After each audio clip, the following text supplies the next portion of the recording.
Bueno, pues el panel creo que refleja efectivamente que hay diversas formas de abordar la historia de las pandemias. Desde la perspectiva de las ciencias sociales podemos encontrar enfoques antropológicos, sociológicos, económicos, históricos, de distinto tipo. Yo abordaré desde una perspectiva mucho más amplia que tiene que ver con el enfrentamiento y las relaciones internacionales. Esta forma de abordaje se puede también realizar desde la perspectiva de la esfera política, ¿no?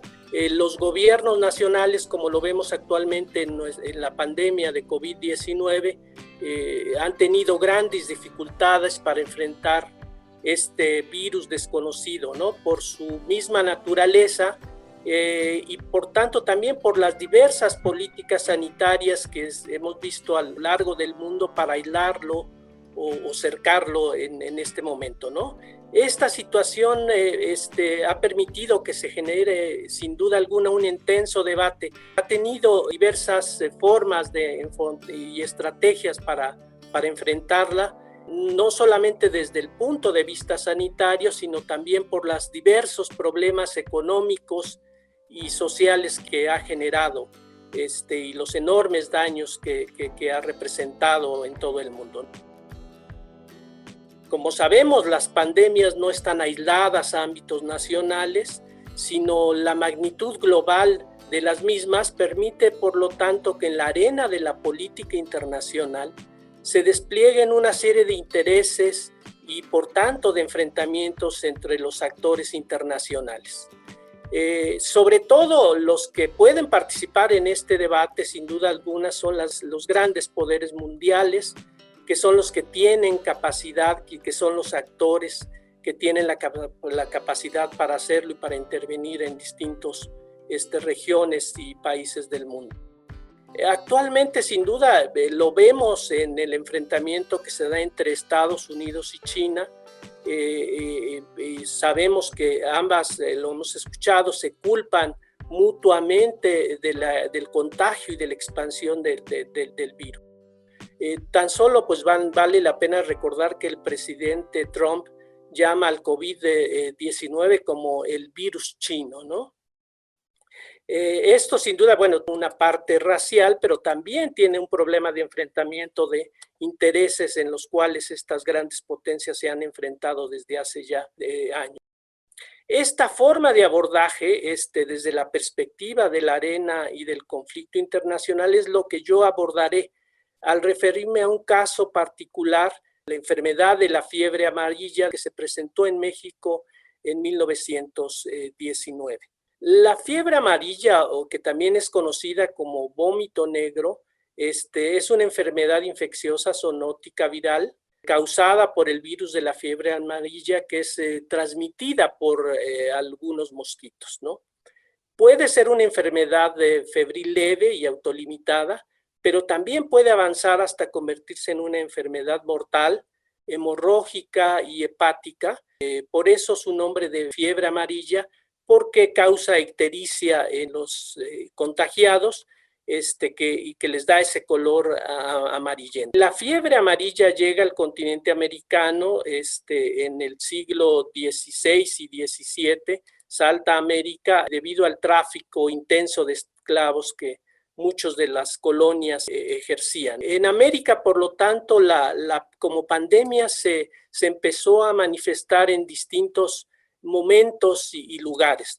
Tan solo desde el punto de vista, digamos, geoestratégico internacional, hay un debate, ha habido un debate intenso en términos de las causas que posibilitaron la independencia de la Revolución Haitiana en 1802, ¿no? Muchos autores han considerado que la derrota del ejército francés se debió justamente a la gran cantidad de bajas que causó esta enfermedad. En México también se habían presentado muchos casos, pero el caso que voy a tratar en particular es el que se presenta en 1919, sobre todo en las zonas selváticas y en la península de Yucatán, en el sureste de México. Para ayudar a combatir esta enfermedad, el gobierno mexicano del presidente Venustiano Carranza invitó a un importante doctor japonés, Hideyo Noguchi, a quien vemos aquí en pantalla, con su madre, para que colaborara el doctor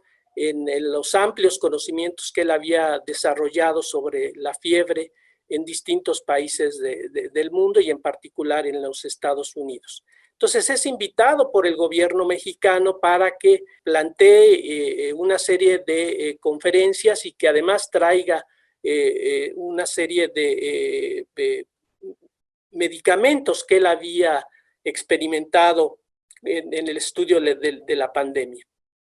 Pero ¿quién es Noguchi? Noguchi es un emigrante japonés que llega a los Estados Unidos. Él nace, aquí lo vemos al centro con otros de sus colegas en Estados Unidos. Él nace en Japón en 1876 en la prefectura de Fukushima, esta prefectura famosa que hizo al mundo con el problema nuclear de las plantas nucleares en el 2011, ¿no? Ahí nace en este lugar Noguchi. Es originario de una familia pobre. En ese entonces, bueno, Japón era un país tan pobre como México, ¿no? Y se especializa y empieza a hacer sus estudios en medicina. Noguchi posteriormente llega a los Estados Unidos para especializarse en el año de 1900 y es parte no solamente de un inmigrante, digamos, aislado, sino de una serie de oleadas de migrantes japoneses que se presentaron a finales del siglo XIX y durante el siglo XX hasta antes de la Segunda Guerra Mundial. Estas oleadas que se trasladaron a muchos países de América. Particularmente, bueno, su interés era llegar a los Estados Unidos, Canadá, pero también se empiezan a dispersar por muchas partes de América, como México en particular, Perú y Brasil, que son los países que tienen más números de inmigrantes en ese entonces. Entonces, Noguchi formaba parte de enormes contingentes y estas oleadas. Sin embargo, bueno, pues era un migrante especial, dado que tenía una especialización técnica como médico, y también Japón en ese entonces empieza a mandar a sus estudiantes a especializarse en algunos países occidentales, particularmente en Estados Unidos. Noguchi llega a la Universidad de Pensilvania en 1900 y se empieza a especializar en un campo recientemente explorado, que es la bacteriología. Es un estudiante sin duda brillante, que hace que ascienda muy rápidamente en la escala y en su prestigio personal y por los estudios que va realizando. Él empieza a realizar una serie de estudios importantes sobre la sífilis y sobre, bueno, algunos venenos, por ejemplo, de serpientes, que hacen que empiece a ser reconocido en términos de la academia en Estados Unidos. Pero también trabaja al lado de un importante doctor, que es el doctor Alexis Carrel, que vivía de origen francés en Estados Unidos, y quien es ganador del Premio Nobel de Medicina en 1912. Ya para ese entonces el prestigio de Noguchi es muy amplio y empieza a ser inclusive reconocido por el mismo comité de los premios Nobel para ser un candidato al premio de medicina y en los años de 13, 15, en 1920. Ahora bien, en este campo, en esta situación, en esos años es donde se da esta epidemia en varias partes del mundo, y se da en un momento que internacionalmente es muy delicado.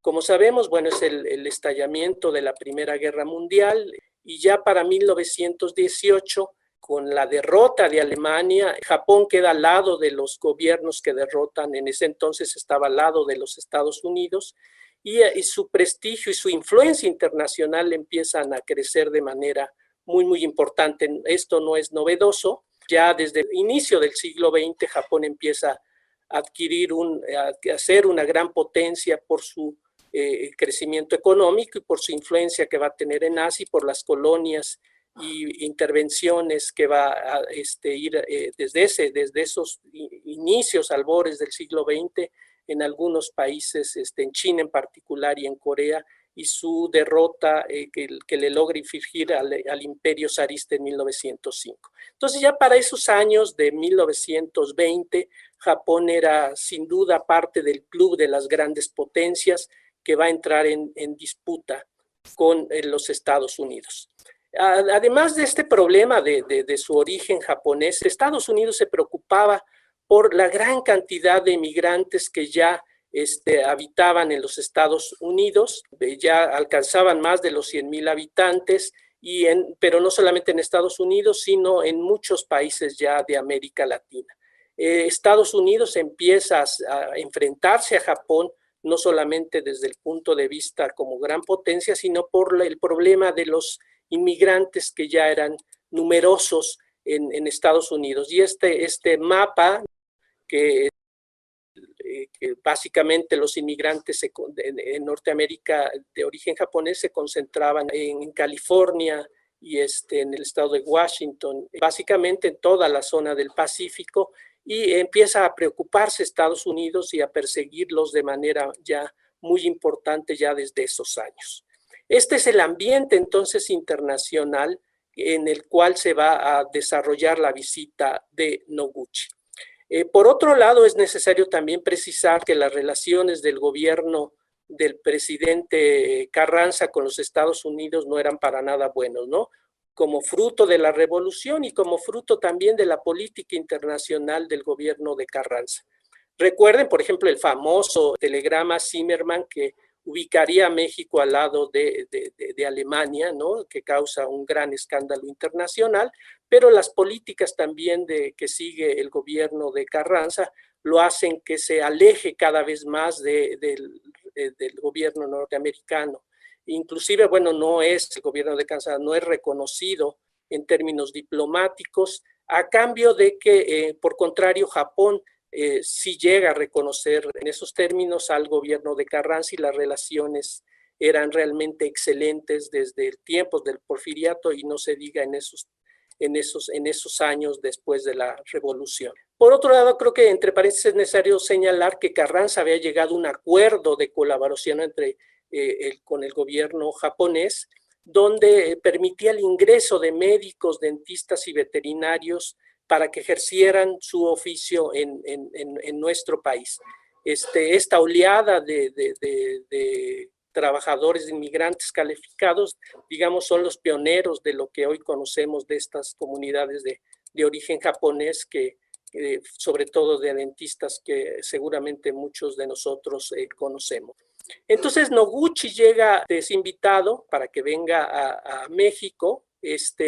Él ya en ese entonces era miembro del Instituto Rockefeller de Salud, que financiaba sus estudios en diversos países del mundo. Él, antes de llegar a Mérida en Yucatán visita Ecuador y otros países sudamericanos donde desarrolla ya con mayor efectividad y logra aislar el virus de la fiebre amarilla en ese entonces llega ya a México con este gran conocimiento. Llega a Mérida, la fiebre amarilla ya había amainado, pero él logra atender a algunos pacientes y llega a salvar a alguno de ellos con una especie de vacuna que ya había estado probando en otros lugares. La importancia de Noguchi en Yucatán para resolver el problema y su reconocimiento van a ser señalados por la Universidad de Yucatán, que le otorga en ese mismo, él llega a finales del 1919 y ya para enero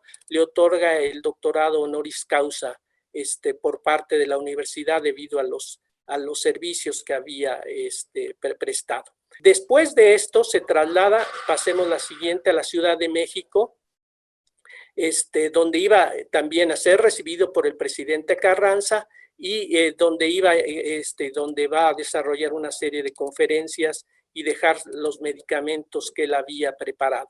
La prensa lo recibe con gran desplegados en la prensa, como vemos aquí, tanto del Universal como del Excelsior, y sus conferencias, veamos las siguientes, van a ser reconocidas en la prensa de manera exitosa. Ahí vemos a Noguchi del lado izquierdo con la Sociedad de Médicos de la universidad, donde deja sus conocimientos. Aquí es narrada la conferencia de Noguchi por la prensa y lo que se despliega por la misma también miembros de la embajada japonesa en México van a ser pues parte de este reconocimiento.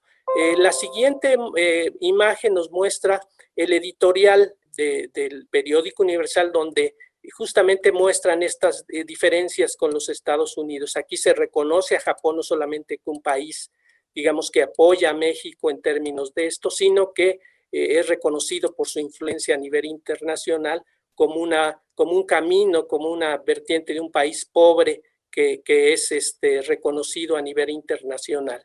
Y esto genera justamente estas dificultades y estos resquemores de la política norteamericana con respecto a México por este doctor. Entonces, bueno, ¿qué podemos concluir de esta breve charla y datos que les he mostrado? Las pandemias no pueden, entonces, estar aisladas, no solamente en términos sanitarios, sino que se enmarcan en un marco mucho más amplio de marco internacional que se despliega por los mismos problemas que genera y por la pues, configuración del mundo mediante grandes países y grandes potencias que tienen la capacidad de influir, ¿no? Entonces, para terminar, creo que debemos de recordar esta visita, como parte que nos ilustre, y bueno, lo hemos visto, lo hemos vivido nosotros, sin duda alguna, en estos meses, ¿no? Como los conflictos internacionales se han desatado. En agosto de 2019 fue recordado la visita de Noguchi en el Centro de Investigaciones Regionales de la Universidad Autónoma de Yucatán, que justamente lleva el nombre y hay una estatua que vemos ahí en su honor. Es reconocido a 100 años de la visita. Aquí nomás este billete de 1,000 yenes, Noguchi es reconocido en Japón en los billetes de esta por todos los estudios y los aportes que hace. No, entonces lo que vemos que es que el fantasma que recorrió la visita y de aguda confrontación política nacional e internacional, sin duda alguna recorre al país y al mundo como hace 100 años. Bueno, pues muchas gracias.